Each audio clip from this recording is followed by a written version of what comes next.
بسم الله الرحمن الرحيم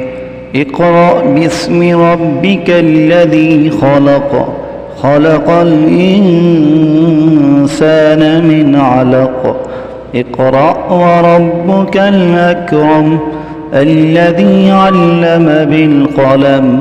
علم الإنسان ما لم يعلم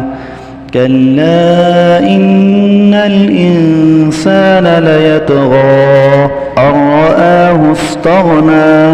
إن إلى ربك الرجعى أرأيت الذي ينهى عبدا إذا صلى أرأيت إن كان على الهدى أو أمر بالتقوى أرأيت إن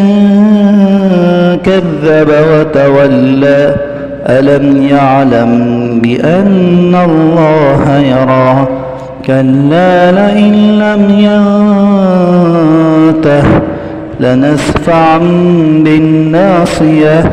ناصية كاذبة خاطئة فليدع ناديه سندع الزبانية